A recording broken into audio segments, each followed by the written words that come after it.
The great hall was filled with beings from across the galaxy. Tall, short, scaled, feathered, and some that looked like living crystals. They all sat in their special chairs, made to fit their different bodies. The air smelled strange, a mix of different alien scents that made some humans wrinkle their noses. Jacob Bennett stood at the center podium, looking out at the crowd. He was not a tall man, but he carried himself with quiet strength. His gray hair was neat, and his blue eyes were calm as he spoke into the microphone. He wore a simple black suit, nothing fancy. That was Jacob's way. He believed actions mattered more than appearances. "Friends from across the stars," Jacob said, his voice carrying to every corner of the hall. "We gather here today not as strangers, but as neighbors in this vast galaxy. Earth may be new to your council, but we come with open hands and honest hearts." In the Kytherian section, the crystal beings pulsed with angry red light. Their leader, High Christ Archvelmoth, made a sound like breaking glass. To him, humans were nothing but violent animals who had somehow learned to build spaceships. The thought of these creatures sitting as equals in the council made his crystal form burn with rage. Ambassador Lisa Carter sat in the human section, watching everything carefully. She had learned to read alien body language over the past 3 years. The way the Kytherians were positioning themselves, the nervous clicking from the insect-like Zephyrians, the way several alien groups were avoiding eye contact with the human delegation. Something was wrong. Lisa touched her earpiece and whispered, "Security, I need you to watch the Kytherian section. Something feels off." Captain Ryan Hayes was watching from the security booth above the main floor. His team had checked the hall 3 times that morning. Every weapon scanner showed green. Every guest had been searched. But Ryan had learned to trust his gut, and right now his gut was screaming danger. Jacob continued his speech, talking about trade agreements and peaceful exploration. "The universe is big enough for all of us," he said with a smile. "Earth brings new ideas, new energy. We ask not to lead, but to contribute." The Kytherian operative Zixtal moved slowly through the crowd. His crystal body looked just like all the others, but hidden inside was a weapon that their scanners could not detect. It was made from the same crystal material as his body, shaped by decades of careful planning. Lisa saw the movement first. Something about the way this particular Kytherian was moving set off alarms in her head. She started to stand, her hand reaching for her communicator. "Jacob," she called out, but her voice was lost in the murmur of the crowd. Ryan saw it too from his position above. The Kytherian was raising something that glowed with deadly energy. "Shoot her!" Ryan yelled into his radio, but he was too far away to do anything. The plasma bolt hit Jacob in the chest before anyone could react. The energy burned through his suit and into his body, dropping him to the floor behind the podium. The hall erupted in chaos as beings jumped to their feet, some screaming, others running for the exits. Lisa was the first to reach Jacob. He was still alive, but barely breathing. Blood ran from a corner of his mouth as she knelt beside him. His eyes found hers, and despite the pain, he managed to speak. "Lisa," he whispered, his voice so quiet she had to lean close to hear. "Remember what we talked about. Protocol 7. They need to know what we can do when we have to." "Don't talk," Lisa said, pressing her hands against the wound to stop the bleeding. "Help is coming." But Jacob grabbed her wrist with surprising strength. "No," he said more clearly. "The whole galaxy is watching. They need to hear this." He turned his head toward the cameras that were still recording everything. With his last breath, Jacob Bennett looked directly into the main camera and spoke words that would echo across the galaxy. "You've made a terrible mistake. Humanity is not what you think we are. We try to be peaceful, but you chose war. Remember what we are capable of when pushed too far." Then Earth's leader died on the floor of the Galactic Council chamber, his blood spreading across the polished stone. Security forces swarmed the Kytherian section, but Zixtal had already disappeared into the panicking crowd. Ryan's team found the weapon discarded under a chair, its crystal surface now dull and lifeless. High Christ Archvelmoth stood in the chaos, his form glowing with satisfaction.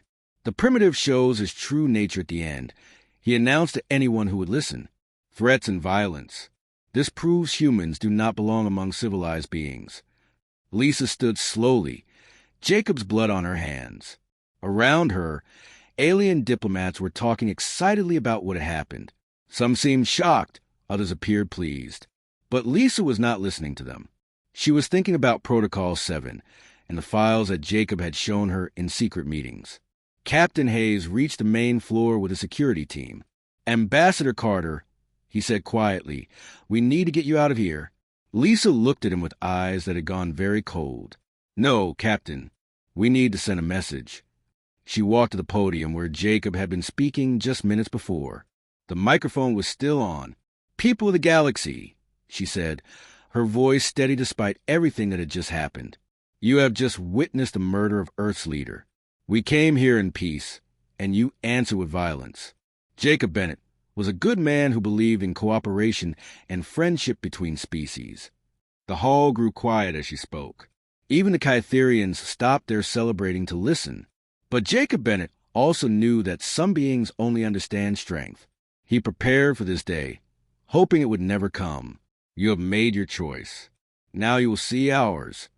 Lisa stepped away from the podium and walked toward the exit. Her heels clicked on the stone floor, the only sound in the silent hall. At the doorway, she turned back one last time. "Earth withdraws from all council activities immediately. Do not contact us again until you are ready to face what you have awakened." The doors closed behind her with a sound like thunder. Within hours, the footage of Jacob Bennett's assassination was playing on every screen in human space. On Earth, in the colonies, on mining stations and military ships, humans watched their leader die and heard his final words. The galaxy had just made the biggest mistake in its history. They thought they knew what humanity was capable of. They were about to learn how wrong they were. 3 days after Jacob Bennett's death, the galaxy held its breath and waited for humanity's response. Military analysts from dozens of species studied human fleet movements, looking for signs of the coming attack. Everyone knew that humans were violent by nature. Surely they would come charging out of their space with guns blazing and ships burning. Instead, there was silence. On Earth, Director Amanda Pierce sat in a room so secret that it did not officially exist. The walls were lined with screens showing information from across human space. She was a small woman with short brown hair and sharp green eyes that missed nothing. For 15 years, she had run Earth intelligence, preparing for a day she hoped would never come. Protocol 7 is now active, she announced a room full of agents and analysts. All teams are proceed with their assigned tasks. No communication with outside agencies. Everything goes through this room. Protocol 7 had been Jacob Bennett's idea. He knew that humanity's peaceful approach might not work forever. Some species would see kindness as weakness. So he had ordered Pierce to prepare a different kind of response, one that would show the galaxy what humans could really do when they stop holding back. Admiral Kevin Murphy received his orders while standing on the bridge of the battleship Independence. He was a large man with gray hair and scars from old battles. His officers expected him to order an immediate attack on Kytherian space. Instead, he surprised them all. All human military vessels will return to defensive positions immediately, Murphy announced. No ship is to leave human space without direct orders from Earth Command. No attacks, no raids, no aggressive actions of any kind. Commander Lisa Martinez, his second in command, stared at him in shock. "Sir, they killed the Prime Minister. The fleet is ready for war. The crews want blood." Murphy looked out at the stars through the bridge windows. "Commander, there are many ways to fight a war. Sometimes the best weapon is patience." Across human space, military commanders received similar orders. Ships that had been moving toward alien territories turned around and headed home. Weapons that had been charging down were powered down. To anyone watching from outside, it looked like humanity had given up. The Kytherians were delighted. High Christ Archvelmoth announced to the Galactic Council that humanity's true nature had been revealed. "See how they cower when faced with real strength," he said, his crystal form glowing with pride. "These primitives are all bark and no bite." Other species began to agree. The Zephyrians, who had been neutral before, started talking about removing human colonies from their border regions. The Altarian Empire suggested that maybe humans were not ready for galactic civilization after all. But in the hidden facilities beneath Earth's surface, Dr. Helen Ross was working 18-hour days on projects that did not exist in any official records. She was a brilliant scientist with wild red hair and tired blue eyes. For months, her teams had been developing weapons and technologies that the galaxy had never imagined. "How long do we have?" she asked Amanda Pierce during one of their secret meetings. "As long as we need," Pierce replied. "The longer we wait, the more confident they become. Confident enemies make mistakes." Captain Katie Wells was making her third deep space reconnaissance mission into alien territory. Her ship, the Ghost Walker, was equipped with stealth technology that made it invisible to alien sensors. She and her crew moved through Kytherian space like phantoms, taking pictures and recording data on every military installation they could find. "Look at this," said Lieutenant J. Cooper, pointing at a scanner. "They're not even bothering to patrol their outer systems anymore. They think we're too scared to leave human space." Katie smiled coldly. "Perfect. Mark every weapon platform, every ship, every communication station. Command wants to know everything." The intelligence gathering was happening all across alien space. Human agents who had been living undercover for years suddenly became very active. They photographed military bases, recorded conversations between alien officials, and mapped out the locations of important facilities. Lieutenant Colonel Danny Clark had spent 2 years pretending to be a Kytherian trader. His modified appearance and perfect knowledge of their language made him invisible among them. Now he sat in Kytherian military meetings, listening to their plans and sending everything back to Earth. They're planning victory parades. He reported in one encrypted message. "They think killing Bennett broke humanity's spirit. They have no idea what's coming." On Earth, the human population was grieving. Jacob Bennett had been loved by billions of people. Memorial services were held in every city, on every colony, on every space station. But underneath the sadness was something else, a cold, patient anger that grew stronger each day. President Karen White, Bennett's successor, made only one public statement. "Earth mourns the loss of a great leader. We will respond to this tragedy in our own way, in our own time." The aliens interpreted this as weakness. They were wrong. Colonel Janet Miller was putting together teams for an operation that would change the galaxy forever. She was a tough woman with black hair and steel gray eyes who had fought in every major human conflict of the past 20 years. The soldiers she selected were the best humanity had to offer. "You will not exist," she told them during their final briefing. "No one will know you were there. No one will see you coming. You are ghosts, and ghosts leave no trace." The months passed slowly. Human ships stayed in human space. Human diplomats stopped attending galactic meetings. Human traders stopped visiting alien worlds. To the outside galaxy, it looked like humanity had withdrawn from galactic affairs completely. The Kytherian coalition grew stronger. 7 species now openly supported the idea that humanity should be removed from the Galactic Council permanently. They divided up human trade routes among themselves and made plans to claim human colonies. "The humans have learned their place," Velmoth announced after 6 months of silence. "Perhaps now the galaxy can return to proper order." But in the secret rooms and hidden facilities of human space, the real work was being done. Weapons were built. Plans were finalized. Teams were trained. The galaxy thought humanity had given up. They were about to learn the difference between giving up and getting ready. Amanda Pierce stood in her control room, watching as the final pieces of Protocol 7 fell into place. In just a few more weeks, everything would be ready. The aliens had used those 6 months to celebrate their victory and make plans for a galaxy without human influence. Humanity had used those same 6 months for something very different. "Director," said one of her analysts, "all teams report ready for final phase." Pierce nodded slowly. "Send a message to all units. Phase 2 begins in 72 hours. The silence was about to end, and when it did, the galaxy would never be the same.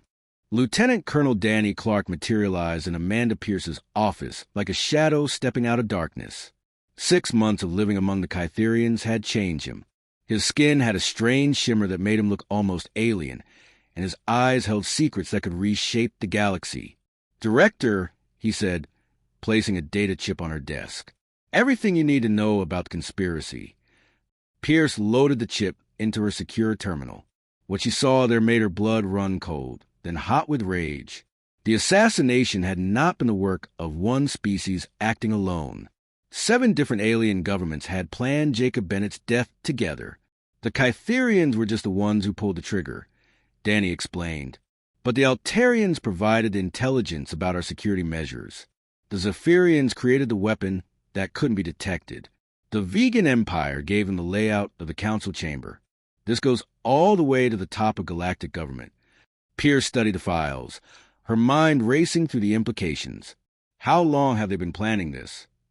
3 years, Danny replied. Ever since we joined the council.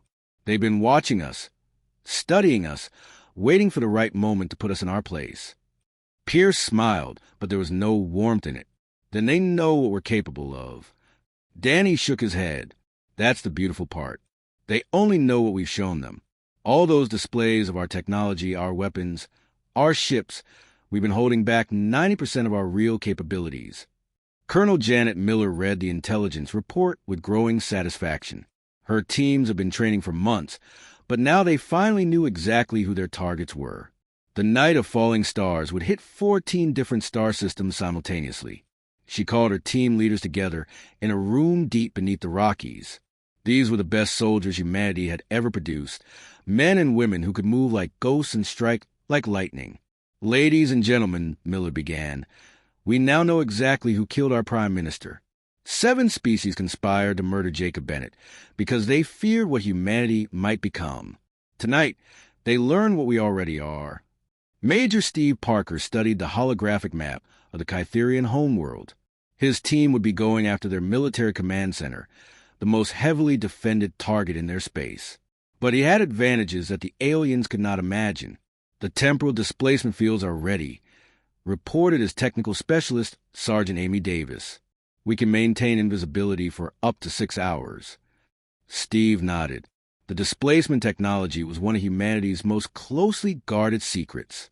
It did not make them invisible exactly, but shifted them slightly out of normal time. To anyone watching, they would appear as brief shadows, there one moment and gone the next.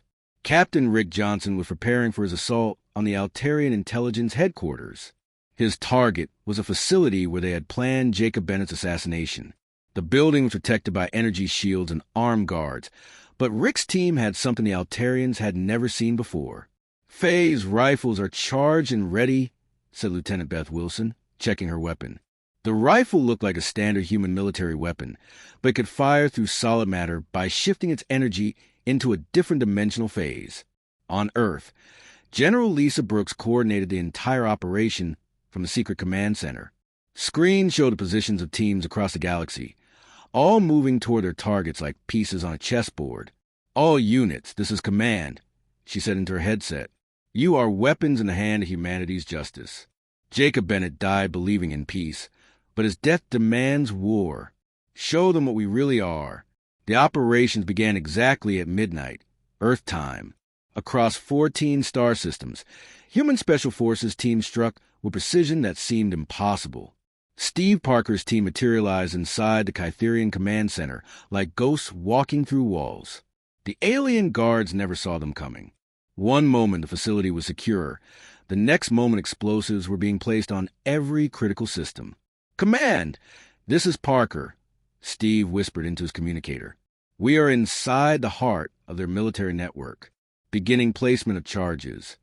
The Kytherians had built their command center deep underground, protected by layers of crystal armor and energy shields. None of it mattered. Steve's team moved to the facility like they owned it, invisible to sensors and untouchable by defenses. Meanwhile, Rick Johnson's assault on the Altarian headquarters was proceeding with similar ease. His phase rifles cut through their energy shields like they were made of paper. The guards fired at enemies they could not see, hitting nothing but air. This is almost too easy, Beth Wilson commented as they planted their explosives. They really have no idea what human technology can do. Across the galaxy, similar scenes played out. The Zephyrian weapons facilities erupted in carefully controlled explosions. The vegan empire's communication networks went dark as human hackers took control of their systems. The other conspirator species watched their military capabilities disappear in a single night. But the most important target was Zixtal, the Kytherian who had actually killed Jacob Bennett. Danny Clark had spent months tracking him down, following leads and gathering intelligence. Now he stood outside the assassin's home, invisible in his temporal field.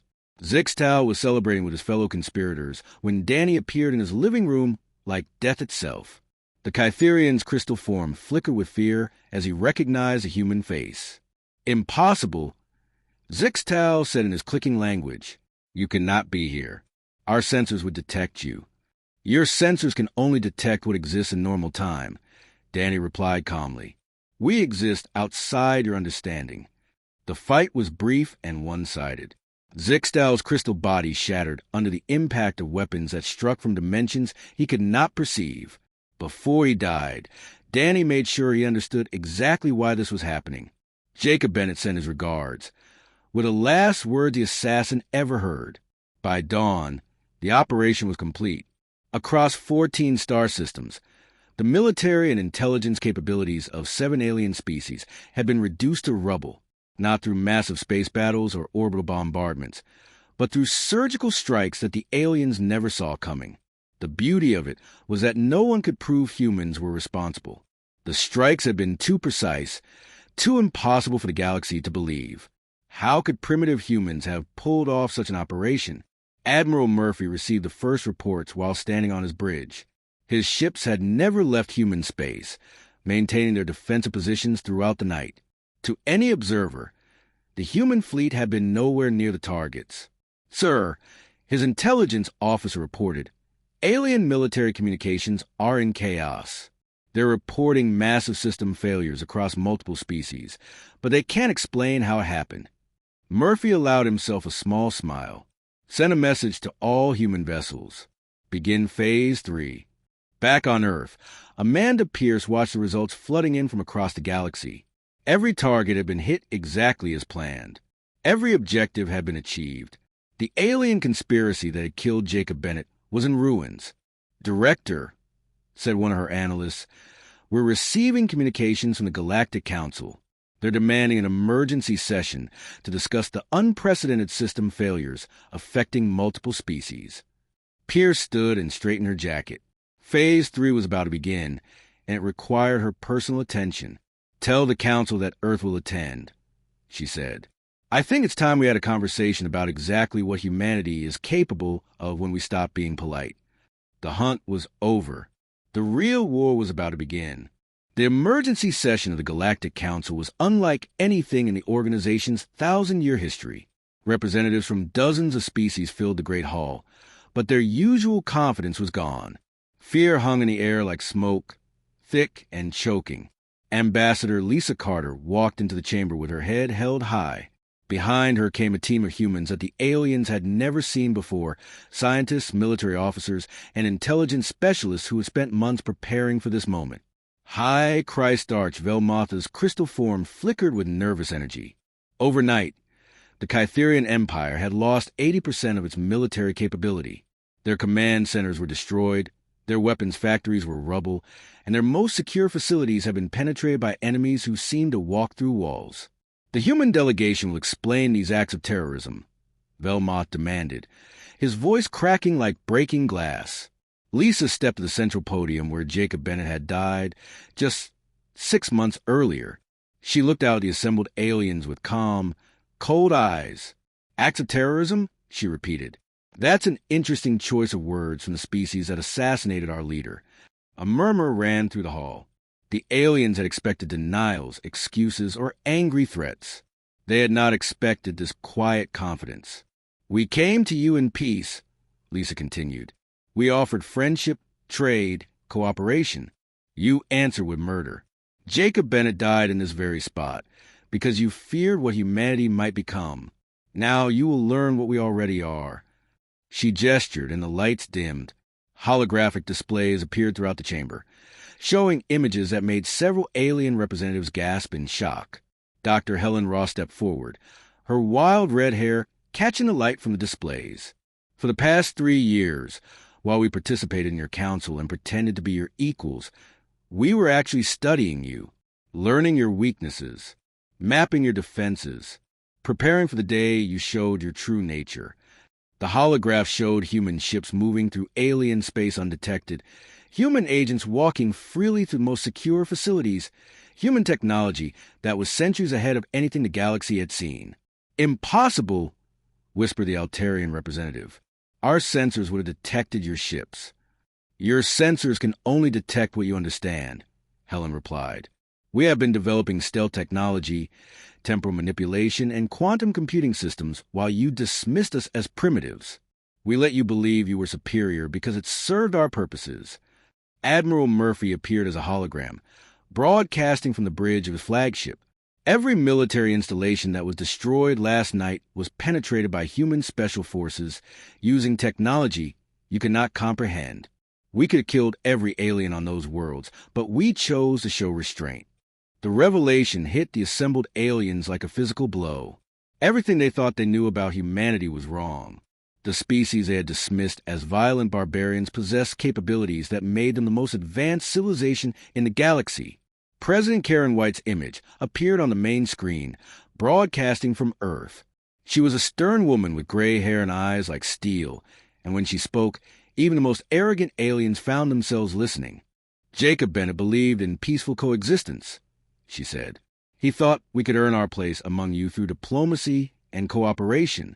His assassination taught us that the galaxy only respects strength. Very well, we will show you strength. The holographs changed, showing military installations throughout human space that had been hidden from alien observation. Massive shipyards building vessels of incredible size and power. Research facilities developing weapons that could destroy entire star systems. Defense networks that could stop any invasion before it started. Every species that participated in the conspiracy to kill our leader has been marked. President White continued. Your military forces have been neutralized.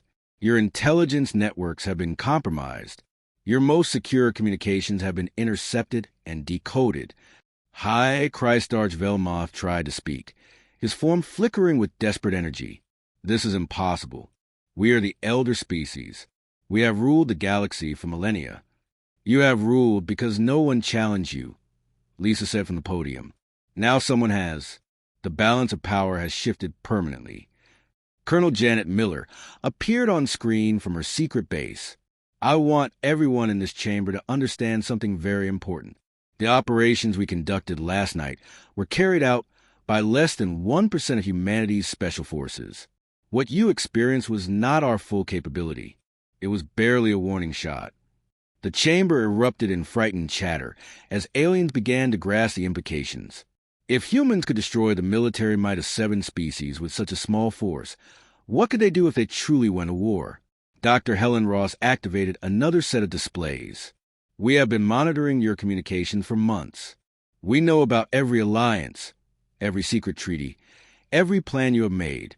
We know which species supported the assassination and which ones merely failed to prevent it.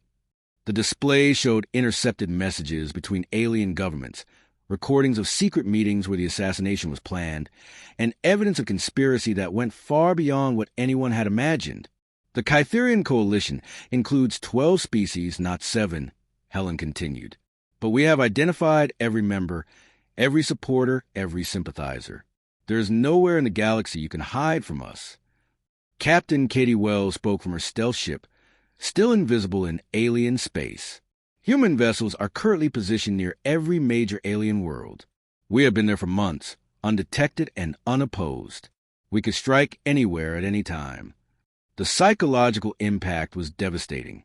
The aliens had thought themselves safe in their home systems, protected by their fleets and defenses. Now they learned that human ships have been watching them the entire time, invisible predators studying their prey. Amanda Pierce made her first public appearance, stepping into the light from the shadows where she had worked for so many years. For 15 years, I have been preparing for this day. Human intelligence networks now span the galaxy. We have agents in every major government, sensors in every critical facility, and the ability to reach anyone, anywhere. The Zephyrian representative, an insect-like being with compound eyes, clicked nervously. "What do you want from us?" "Recognition," Lisa answered simply. "Acknowledgement of what we are and what we can do. The same respect you show to other powerful species." "And if we refuse?" asked the vegan ambassador. President White's expression did not change, but her voice became colder. "Then you will join the Kytherian coalition in learning the price of underestimating humanity." High Christarch Velmoth made one final desperate attempt to maintain his authority. "The Galactic Council will not bow to threats from upstart primitives." The response came not from Lisa or any of the human representatives, but from the Altarian ambassador himself. The tall, pale alien stood slowly and faced Velmoth with obvious fear. "With respect, High Christarch," the Altarian said carefully, "these are not primitives. We have been fools to think otherwise. The humans have demonstrated capabilities that exceed our own by centuries. Perhaps it is time to acknowledge reality." One by one, other alien representatives began to speak. The Centaurians announced their withdrawal from the anti-human coalition. The Rigelians offered to sign new trade agreements with Earth. Even species that had been neutral began expressing interest in closer ties with humanity. High Christarch Velmoth watched his coalition crumble in real time as species abandoned him to seek favor with a new power in the galaxy. Lisa Carter looked out at the transformed chamber and smiled for the first time since Jacob Bennett's death. "Humanity does not seek to rule the galaxy," she said. "We seek to take our rightful place in it, a place that we will earn through strength, maintain through vigilance, and defend through whatever means necessary."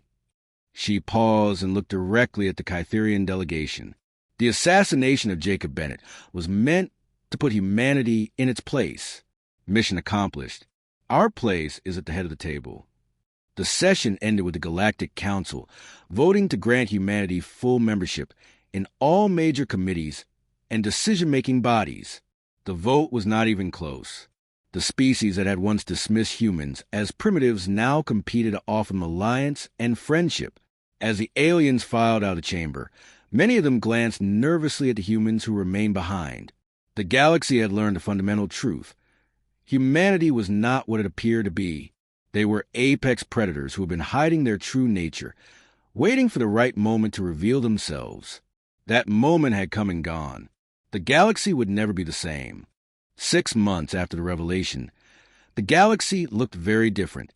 The same council chamber where Jacob Bennett had died now served as headquarters for the new Galactic Defense Initiative. Human flags hung alongside alien banners, but everyone knew who really held power. Admiral Kevin Murphy stood before a holographic display, showing the positions of the new joint fleet. Ships from dozens of species flew in formation with human vessels, but the humans clearly commanded the operation. "The integration is proceeding ahead of schedule," reported Captain Jim Bradley, his new chief of staff.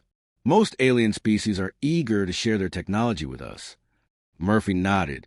It was amazing how cooperative the aliens had become once they understood humanity's true capabilities. Species that had ignored human requests for years now competed to offer assistance. The Altarian Empire had been the first to offer full military cooperation. Their ambassador, still pale with fear from the council session, had personally delivered plans for every Altarian military installation to Earth. "We wish to make amends for our participation in the conspiracy," the ambassador had explained.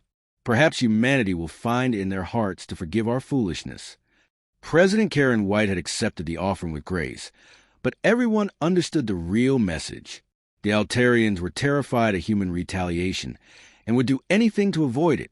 Director Amanda Pierce had become the most feared intelligence chief in galactic history, though few beings knew her name. Her network of human agents now operated openly throughout alien space, gathering information and ensuring compliance with the new order. "The Kytherian coalition has collapsed completely," she reported to the president during their weekly briefing. "High Christarch Velmoth has been removed from power by his own people. They're desperate to distance themselves from the assassination." It was true. The crystal beings who had once been so proud of killing Jacob Bennett now denied any involvement. Several Kytherian officials had been executed by their own government as scapegoats for the failed policy. Dr. Helen Ross found herself in an unusual position. As head of the new Galactic Technology Council, she was responsible for deciding which human innovations to share with alien species. It was a powerful role that she used carefully. The Centaurians are requesting access to our quantum computing technology, her assistant informed her. Helen considered the request. The Centaurians have been neutral during the conspiracy, neither helping nor hindering the assassination plot. They deserve some consideration, but not full access to humanity's most advanced systems. Give them the basic principles, she decided. Enough to improve their current systems, but not enough to match ours. They need to earn full cooperation. This was the new reality of the galaxy. Human technology was now the gold standard, and access to it had become a tool of diplomacy. Species that cooperated with Earth received advanced systems. Those that resisted found themselves falling further behind. Ambassador Lisa Carter had perhaps the most interesting job of all. As humanity's chief diplomat, she found herself courted by the same aliens who had once dismissed her species as primitives. The Rigelian ambassador, a tall being with blue skin and silver eyes, approached her after the latest council session. Ambassador Carter, my government would be honored to host a human delegation on our homeworld. We have much to discuss regarding trade agreements. Lisa smiled politely. She remembered when the same ambassador had refused to even acknowledge human greetings. I will consider your invitation, Ambassador Zale. Perhaps if your government makes a formal apology for supporting the anti-human coalition. The Rigelian's silver eyes went wide. But we never formally supported the coalition. No, Lisa agreed. But you didn't oppose it either. Neutrality in the face of murder is not much different from complicity. This was how diplomacy worked now.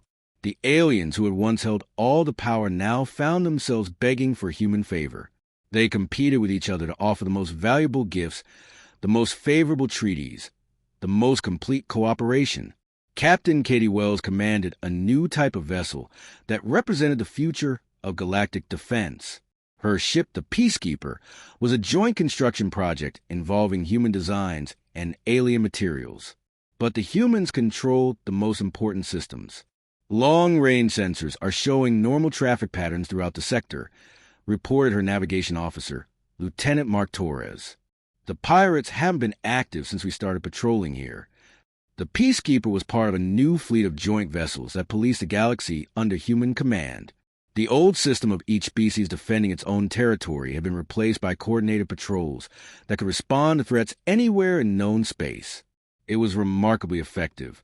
Pirates, smugglers, and raiders found themselves facing human-designed ships with alien crews who were all too eager to prove their loyalty to the new order. Colonel Janet Miller had been promoted to general and now commanded all special operations throughout human space. Her forces were no longer secret. Every alien government knew that human special forces existed and that they could strike anywhere without warning. The mere knowledge of our capabilities has been more effective than actually using them, she reported to President White. Several potential conflicts have been resolved simply because the participants knew we were watching. This was perhaps humanity's greatest achievement. They had created peace through the credible threat of overwhelming force. Species that might have gone to war with each other now sought human mediation instead. Lieutenant Colonel Danny Clark had become something of a legend among human intelligence services. His successful infiltration of Kytherian society had provided the intelligence that made the entire operation possible. Now he worked openly as a liaison officer, helping to integrate alien technologies with human systems. His ability to understand and work with different species made him invaluable in the new galactic order. The Zephyrians are requesting permission to establish a research station in human space, he informed Amanda Pierce. They want to study our defensive technologies. Pierce considered the request. The Zephyrians had created the weapon used to kill Jacob Bennett, but they claimed they had been coerced by the Kytherians. Evidence supported their story, but trust would have to be earned slowly. Tell them they can establish a small facility on Luna, Pierce decided, under direct human supervision. If they prove trustworthy, we can discuss expansion.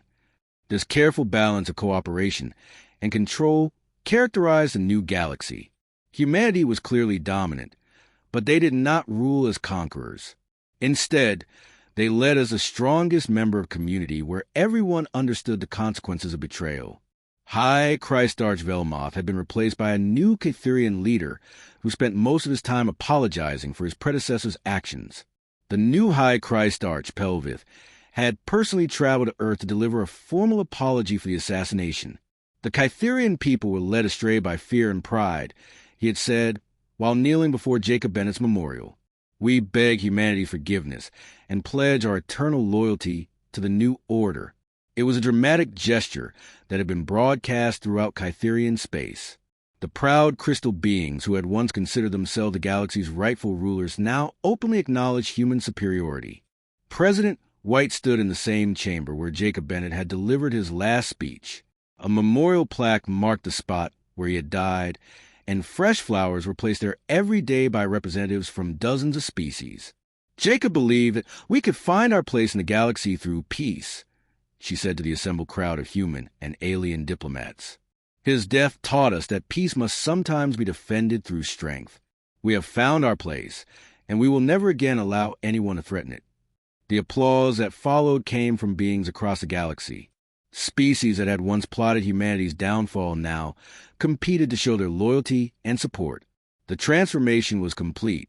Humanity had gone from junior members of the galactic community to its undisputed leaders in less than a year. They had done it not through conquest or tyranny, but through the careful application of overwhelming technological superiority. The aliens had wanted to see what humanity was capable of when pushed too far. Now they knew. The galaxy had a new apex predator, and that predator was surprisingly interested in maintaining peace and order. As long as everyone understood their place in the new hierarchy, of course, the age of human dominance had begun, built on the grave of a man who believed in peace but prepared for war. Jacob Bennett's legacy lived on in a galaxy that finally understood what humanity truly was. Not primitives or barbarians, but patient predators who had been waiting for the right moment to reveal their true nature. That moment had come and gone. The galaxy would never make the same mistake again. 2 years had passed since humanity revealed its true nature to the galaxy. The new order was firmly in place, but maintaining peace required constant vigilance. Not everyone was happy with human dominance, and some species were beginning to test the boundaries of what they could get away with. General Lisa Brooks stood in the war room beneath the Pentagon, studying reports from across human space. As the new Secretary of Defense, she oversaw humanity's military response to threats both foreign and domestic. The situation on Kepler 442b is getting worse, reported Colonel Ray Mitchell, her intelligence chief. The vegan colonists are refusing to acknowledge human authority over the mining rights dispute. Lisa studied the holographic display showing the contested world. It was a resource-rich planet that 3 different species claimed, but under the new galactic laws, all disputes had to be resolved through human mediation. What's their argument? She asked. They claim they were there first and that human arbitration is biased toward newer species. Ray explained. They're calling it colonial oppression. Lisa almost smiled at the irony. The vegans have been one of the most arrogant species in the old council, dismissing human concerns with barely concealed contempt. Now they were complaining about unfair treatment. Send the peacekeeper fleet, she decided. Let them explain their position to Admiral Murphy in person. Meanwhile, on the Catherian homeworld, the new High Christarch Pelvith was struggling to maintain order among his own people. Many Catherians still resented their fall from power and blamed humanity for their reduced circumstances. The resistance groups are growing stronger, warned the security chief, Kelmoth. They claim that cooperation with the humans is a betrayal of our proud heritage. Pelvith's crystal form flickered with worry. He knew what happened to species that defied human authority. The Andorian rebels had learned that lesson the hard way when their terrorist attacks on human facilities resulted in their entire star system being cut off from galactic trade. Increase surveillance on known dissidents, he ordered, and make sure our human liaison officers are kept informed. We cannot afford to appear unreliable. Dr. Helen Ross faced different challenges as head of the Galactic Technology Council. Some species were becoming too dependent on human technology, while others were trying to develop their own alternatives to reduce their reliance on Earth. The Centaurians are reverse engineering our quantum processors, her chief scientist, Dr. Alan Parker, informed her.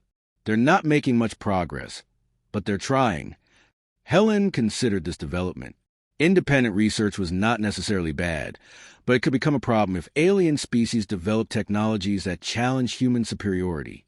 Let them try, she decided, but make sure we stay at least 50 years ahead in development, and keep monitoring their progress. The truth was that human technology had advanced so far beyond anything the aliens possessed that catching up would take centuries, even with human assistance. But complacency was dangerous, and Helen made sure her teams never stopped innovating. Ambassador Lisa Carter was dealing with more subtle forms of resistance. The Galactic Council sessions had become exercises in diplomatic theater, with alien representatives saying all the right things while privately resenting human authority. The Rigelians are proposing new trade regulations that would limit human commercial advantages. Her aide, Captain Tom Wilson, reported before the latest session. "Of course they are," Lisa replied. "They can't challenge us militarily or technologically, so they're trying economic warfare instead." The proposal was doomed to fail, of course. Human economic power was too great to be constrained by alien regulations, but the attempt showed that some species were still looking for ways to reduce human influence. In the depths of space, Captain Katie Wells patrolled the frontier regions where human authority was still being tested. Her ship, the Peacekeeper, had become a symbol of the new order, visible proof that humanity could project power anywhere in the galaxy. "Captain, we're receiving a distress signal from the Tau Ceti system," her communications officer, Lieutenant Sarah Davis, reported. "Pirate attacks on civilian shipping." Katie smiled grimly. Pirates had become bolder recently, thinking that the humans were too busy with diplomatic concerns to respond quickly to minor threats. They were wrong. "Set course for Tau Ceti maximum speed," she ordered. "Let's remind these criminals why piracy has become such an unprofitable career choice." The Peacekeeper could cross vast distances in hours using human hyperdrive technology. What had once been safe havens for criminals were now just a few hours away from overwhelming human response. President Karen White received daily reports about these various challenges to human authority. As she reviewed them in her office, she reflected on how much the galaxy had changed since Jacob Bennett's death. "Madam President," her chief of staff, David Foster, announced, "the Altarian ambassador is requesting an urgent meeting. Apparently, there's been an incident with their mining fleet." Karen sighed. The Altarians had become one of humanity's most eager allies, but their desperation to please often led to overcautious behavior that created new problems. "What kind of incident?" she asked. "They destroyed an asteroid that might have contained valuable minerals because they were afraid it might interfere with human shipping lanes," David explained. "Now the Bellari Confederacy is claiming the asteroid was in their territory and demanding compensation." These were the kinds of problems that came with being the galaxy's dominant power. Every species looked to humanity to solve their problems, mediate their disputes, and provide protection from their enemies. It was exhausting, but it was also the price of maintaining peace. Colonel Janet Miller, now a general, commanded humanity's most elite forces. Her special operations teams no longer worked in secret. Their existence was known throughout the galaxy as a deterrent to anyone considering aggressive action. "General, we have a situation developing on the Proxima border," her aide, Major Chris Anderson, reported. "The Proximans are massing forces near the human colony on Wolf 359. Janet studied the intelligence reports. The Proximans had been neutral during the original crisis, but they had never fully accepted human dominance. A military buildup near human territory was a serious provocation. "What's their stated reason for the buildup?" she asked. "Military exercises," Chris replied. "But our intelligence suggests they're testing our response time and commitment to defending remote colonies." Janet made a decision that would echo throughout the galaxy. Deploy the Ghost Division to Wolf 359. Make sure the Proximans know they're there, but don't reveal the full extent of our capabilities. The Ghost Division was humanity's newest military unit, equipped with technology that made them nearly impossible to detect or fight. Their deployment would send a clear message without escalating to open warfare. Director Amanda Pierce watched these various developments from her secure facility on Earth. Her intelligence networks now spanned the galaxy, monitoring every potential threat to human interests. Director, we're seeing increased chatter about a possible alliance between the Vegan Empire and the Regellian Republic. Her chief analyst, Agent Mark Rodriguez, reported. Amanda was not surprised. It was natural for displaced powers to seek each other out, looking for ways to challenge a new order. The question was whether they would be foolish enough to act on their grievances. What kind of alliance are they discussing? She asked. Economic cooperation, initially, Mark explained.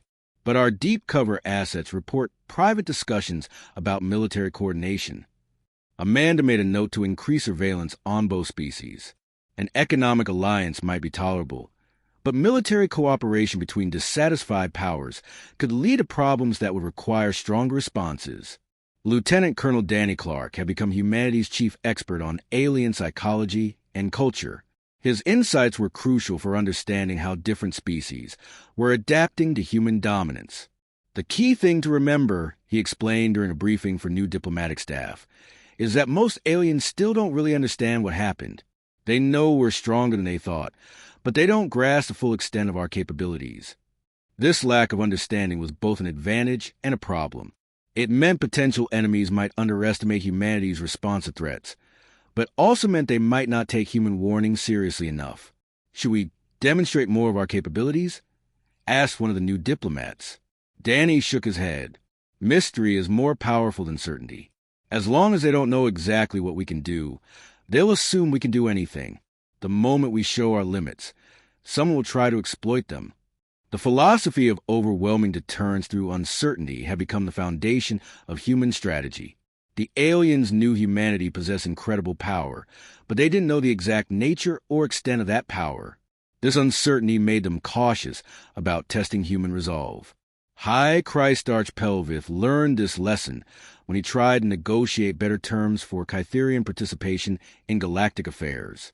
His request for reduced oversight of Kytherian military forces was politely declined by Ambassador Carter. I'm afraid that's not possible at this time, Lisa explained. Perhaps in a few more years, when trust has been fully rebuilt. The message was clear. The Kytherians will remain under close supervision until humanity decided otherwise.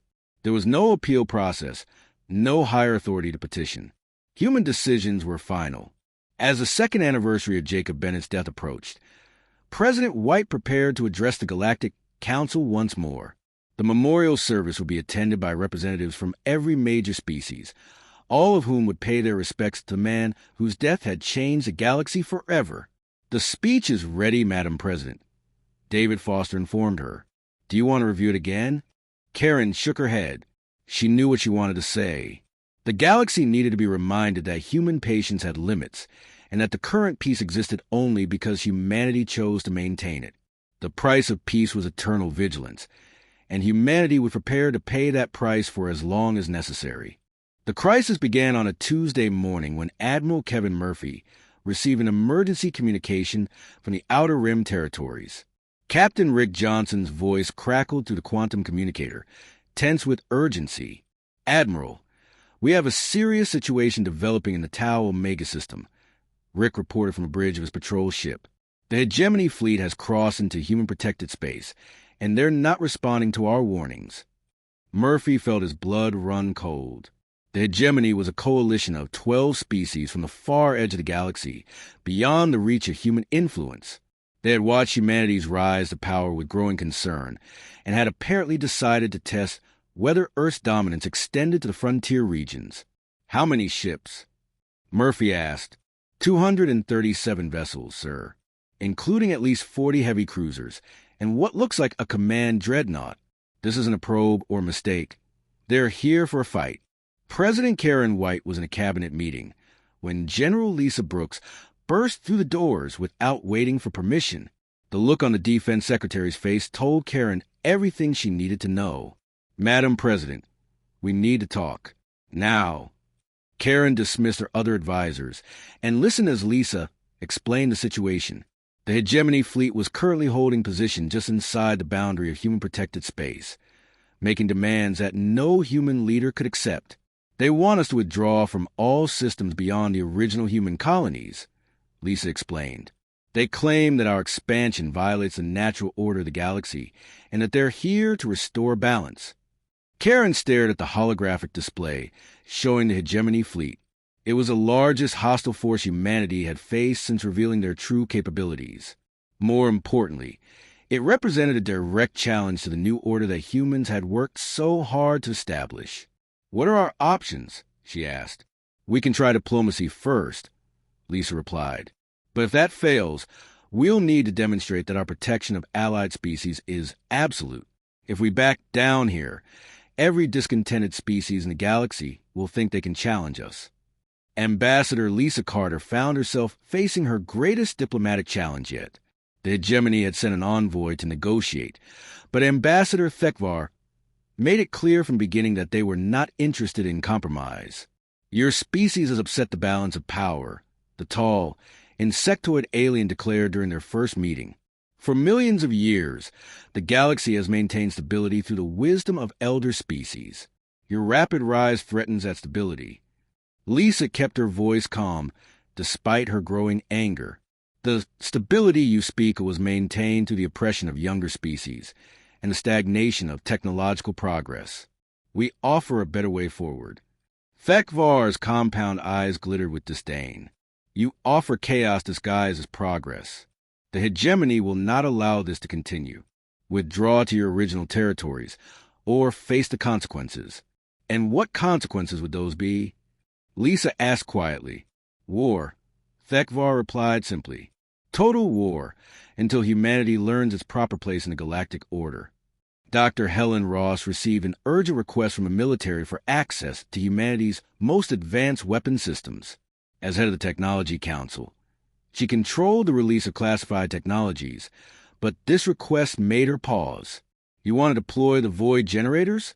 she asked General Miller during their secure video call. "Those weapons are untested in actual combat conditions." "We may not have a choice," Miller replied. "The hegemony fleet outnumbers our forces in the region by 10 to 1. Conventional tactics won't work against those odds." Helen understood the implications. The void generators were humanity's most closely guarded secret, weapons that could collapse space-time itself, creating miniature black holes that consumed everything within their effect radius. Using them would reveal capabilities that even humanity's closest allies didn't know existed. "If we deploy these weapons, there's no going back," Helen warned. "The entire galaxy will know that we possess the power to destroy star systems. Better that than let the galaxy think we can be beaten," Miller responded grimly. Director Amanda Pierce was working around the clock to gather intelligence on the hegemony's true intentions. Her agents throughout the galaxy reported increased activity among species that had grudgingly accepted human dominance. "The hegemony's arrival has given hope to every faction that resents our authority," Agent Mark Rodriguez reported during their emergency briefing. "If we appear weak or indecisive, we could face uprisings throughout human space." Amanda studied the intelligence reports flowing in from across the galaxy. The Rigelians were quietly moving military assets toward human border regions. The Vegan Empire was recalling its diplomatic staff from Earth colonies. Even some of humanity's supposed allies were hedging their bets. "It's like they're all holding their breath," she observed, "waiting to see if humanity will blink first." Captain Katie Wells received orders to take the Peacekeeper fleet to intercept the hegemony forces. As she prepared her ships for what could be the most important battle in human history, she reflected on how much had changed since Jacob Bennett's death. "Ma'am, the crew is asking about our orders of engagement," her executive officer, Commander John Martinez, reported. Katie looked out at the stars ahead, where enemy ships waited in formation. "Tell them we go in with weapons charged, but safety's on. We try diplomacy one more time, but if they fire first, we respond with everything we have." The Peacekeeper fleet consisted of 37 of humanity's most advanced warships, equipped with technology that the hegemony couldn't imagine. But numbers still mattered, and Katie knew they would be outnumbered almost 8 to 1. Lieutenant Colonel Danny Clark had spent the last 48 hours analyzing hegemony communications and trying to understand their strategy. What he found was deeply troubling. "They're not just testing our military capabilities," he reported to President White during an emergency briefing. "They're trying to expose the limits of our technology." Every probe, every scan, every sensor sweep, they're gathering data. This was the nightmare scenario that human planners had always feared. An enemy that was systematic, patient, and determined to understand humanity's true capabilities before committing to full warfare. Do they know about the void generators? White asked. I don't think so, Danny replied. But they know we're hiding something big. They're trying to force us to reveal our hand. The standoff continued for 3 days, with both fleets holding position while diplomats on both sides engaged in increasingly hostile negotiations. Then the hegemony made their move. Captain Rick Johnson was conducting a routine patrol when his sensors detected movement from the enemy fleet. 12 hegemony ships had broken formation and were heading directly toward a human colony world. Admiral Murphy, this is Johnson, he radioed urgently. Enemy ships are moving toward New Geneva colony. Population 3 million civilians. Murphy's response was immediate and decisive. All units, this is Admiral Murphy. The hegemony has just declared war on humanity. Engage with full authorization. Repeat, you are cleared to use all available weapon systems. The battle that followed would be remembered as the moment when humanity truly revealed its power to the galaxy. Captain Katie Wells engaged the main hegemony fleet with tactics that seemed impossible, her ships appearing and disappearing like ghosts while delivering devastating attacks. Target their command ship, she ordered as her fleet moved through space in formations that violated every principle of conventional space warfare. Let's cut the head off the snake. The hegemony ships fired everything they had, but human vessels seemed to exist in multiple dimensions simultaneously. Weapons that should have hit their targets passed through empty space as human ships phase in and out of normal reality. Then humanity deployed the void generators. The first weapon activated near the center of the hegemony fleet, creating a sphere of absolute darkness that consumed everything within a 50-kilometer radius. 12 enemy ships simply ceased to exist, pulled into a gravitational anomaly that shouldn't have been possible. What is that? Screamed the hegemony fleet commander as he watched his ships being devoured by artificial black holes. Dr. Helen Ross monitored the battle from her secure facility on Earth, watching as the theoretical weapons performed flawlessly in actual combat. The void generators were working exactly as designed, creating controlled tears in space-time that consumed matter and energy equally. How many more can we deploy? General Miller asked over the secure channel. As many as we need, Helen replied grimly. We have enough generators to consume their entire fleet, if necessary. The battle lasted less than 6 hours. By the time it was over, the hegemony fleet had been reduced to scattered debris and fleeing survivors. Of their original force of 237 ships, only 43 managed to escape back to their territory. The galaxy watched in stunned silence as news of the battle spread. Species that had been quietly preparing to challenge human authorities suddenly found themselves facing a terrible truth. Humanity possessed weapons that could unmake reality itself. Ambassador Thekvar's final transmission before his flagship was consumed by a void generator became famous throughout the galaxy. We underestimated them. We all underestimated them. They are not just advanced. They are gods playing at being mortals. President White addressed the Galactic Council the day after the battle, standing once again at the podium where Jacob Bennett had died. Her message was simple and absolute. The hegemony came to test our resolve, she said, looking out at representatives who could barely meet her eyes. They discovered that humanity's protection of our allies is not negotiable. We did not seek this conflict, but we finished it completely. The silence that followed her words was profound. Every alien in the chamber understood that they had just witnessed the birth of a new age, one where humanity's word was law and resistance was futile. The test of faith was over. Humanity had passed with terrifying success. 5 years had passed since the Battle of Tau Omega, and the galaxy had settled into what historians would later call the Long Peace. The demonstration of humanity's true power had ended all organized resistance to the new order, but maintaining that peace required constant attention from those who remember how it had been won. President Karen White stood in the Memorial Garden on Earth, looking at the statue of Jacob Bennett that had been erected where he first announced humanity's peaceful intentions to the galaxy. The inscription beneath read simply, "He believed in peace, but prepared for war. Madam President." Her aide, Secretary Tom Blake, approached quietly. "The monthly security briefing is ready." Karen nodded and followed him back toward the executive building. Even after all these years, she never missed these meetings. The price of peace was eternal vigilance, and she had learned that lesson well. In the briefing room, the usual suspects were assembled. General Lisa Brooks had become more than just defense secretary.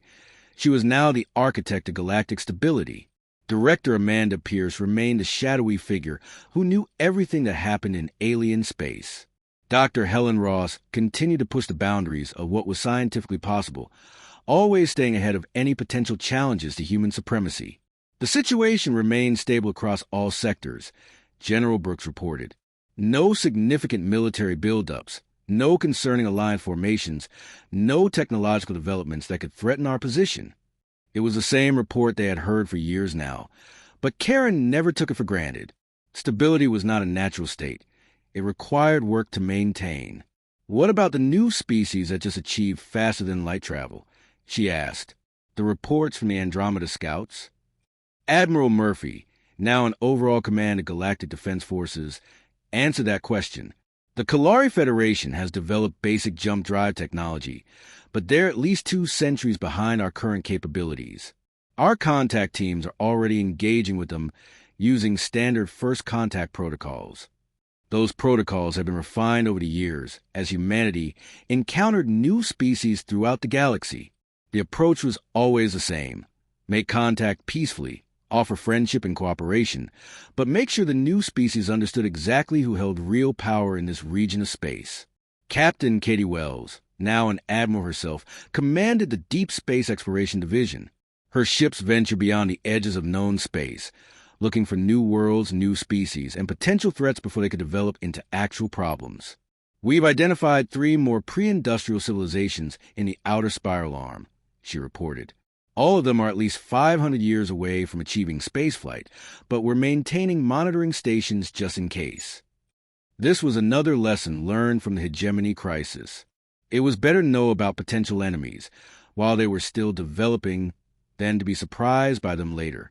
Dr. Helen Ross had perhaps the most interesting job of all. Her research teams continued to develop new technologies, but they also worked to stay ahead of anyone who might try to challenge humanity's advantages. "The Theoretical Physics Division has completed their analysis of dimensional phase technology," she reported. "We can now shift matter between up to 7 different dimensional phases simultaneously. Any species that try to develop countermeasures to our current systems would find themselves facing capabilities they can't even imagine." It was a sobering thought. Humanity had become so technologically advanced that other species couldn't even comprehend what they were capable of. The gap between human and alien technology was not closing. It was getting wider every year. Ambassador Lisa Carter had transformed the diplomatic service into something resembling a combination of embassy and intelligence agency.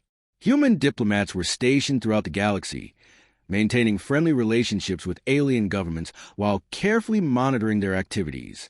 "The Rigelian Republic is requesting permission to establish a research colony in the Vega system," she reported. It would be their first expansion beyond their traditional borders in over 50 years. Karen considered this. The Rigelians had been model citizens of the New Order, fully cooperating with human authority and contributing to galactic stability. But expansion requests always require careful evaluation. "What do they want to research?" she asked. "Agricultural techniques for low-gravity worlds," Lisa replied. "Nothing that could have military applications." Approved, Karen decided, but with the usual monitoring protocols. This was how the galaxy worked now. Every major decision required human approval, but that approval was generally given to species that had proven themselves trustworthy. It was a benevolent dictatorship, but a dictatorship nonetheless. Lieutenant Colonel Danny Clark had become something of a celebrity among alien populations.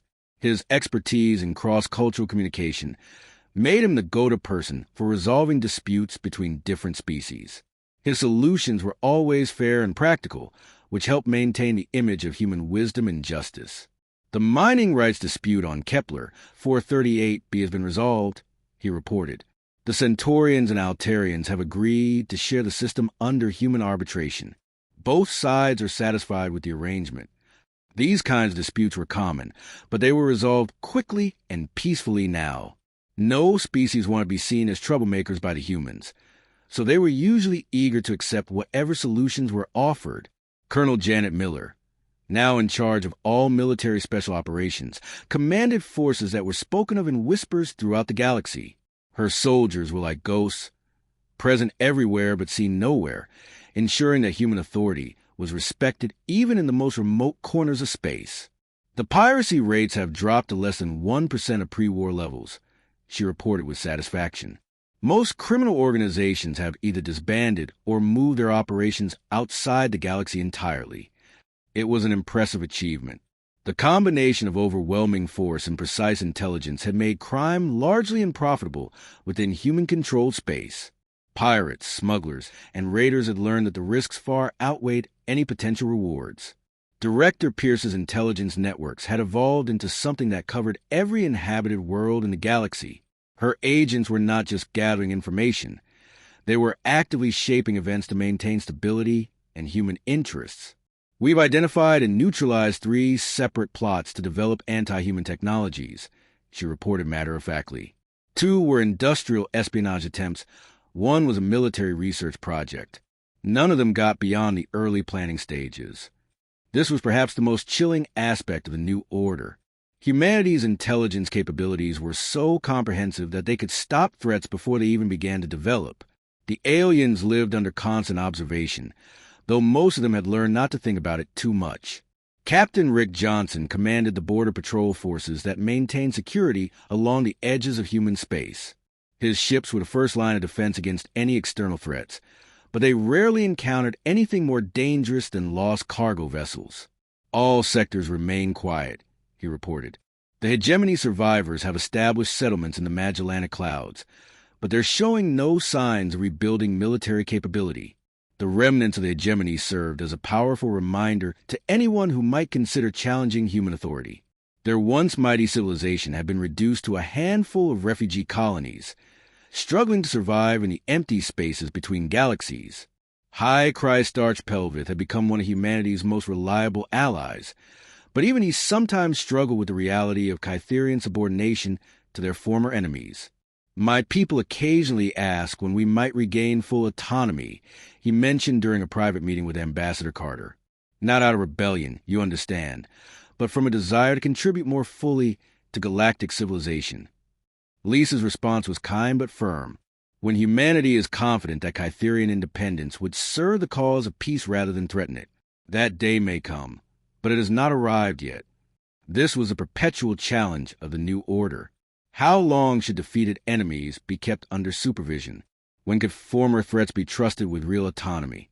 The humans erred on the side of caution, perhaps keeping some species under tighter control than was strictly necessary.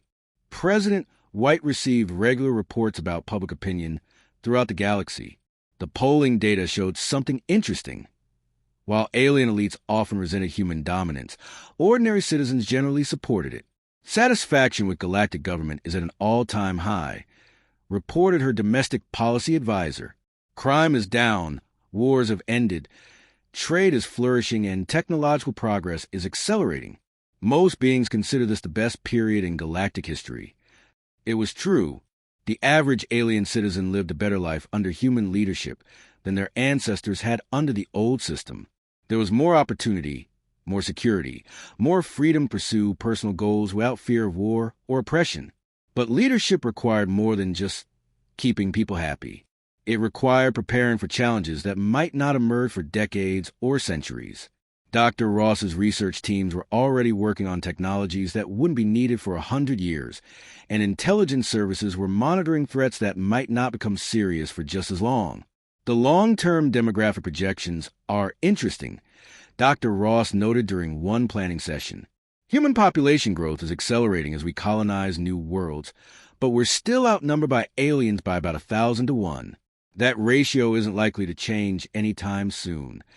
This was a sobering reminder that humanity's dominance was based on technological and organizational superiority, not numbers. If those advantages were ever lost, humans would quickly find themselves overwhelmed by sheer population pressure. Admiral Murphy had given this problem considerable thought over the years. Our advantage lies in staying so far ahead technologically that numbers become irrelevant, he concluded. As long as one human ship can defeat 1,000 alien ships, we don't need to worry about population ratios. It was a cold calculation, but probably accurate. Humanity had achieved a level of technological dominance that made traditional military thinking obsolete. They could afford to be vastly outnumbered because their weapons and defenses were beyond anything their potential enemies could develop. As the meeting concluded, President White looked around the room at the people who had helped build and maintain the new galactic order. They were older now, gray-haired and lined with the stress of years of responsibility, but they remained committed to the vision that Jacob Bennett had died defending. 5 years ago, they thought killing our leader would put us in our place, she reflected. Instead, it showed them what our place really was. We are not the galaxy's conquerors. We are its guardians. We keep the peace not because we enjoy power, but because the alternative is chaos. The others nodded in agreement. None of them had sought the responsibility they now carried, but they had accepted it because someone had to. The galaxy needed guidance, protection, and leadership, and humanity had proven itself capable of providing all three. As they left the briefing room, each carrying the burden of maintaining an empire built on the grave of a peacemaker, they knew that their vigil would never end. Future generations would inherit the responsibility of keeping the peace that Jacob Bennett had died for and that they had secured through strength. The galaxy was safe, prosperous, and stable, but that safety came at the price of eternal watchfulness by those who understood that peace was not a natural state of affairs. Humanity had learned to carry that burden. They would carry it for as long as necessary, until the day came when other species could be trusted to share the load. That day might never come. But until it did, Earth would stand guard over a galaxy that learned to,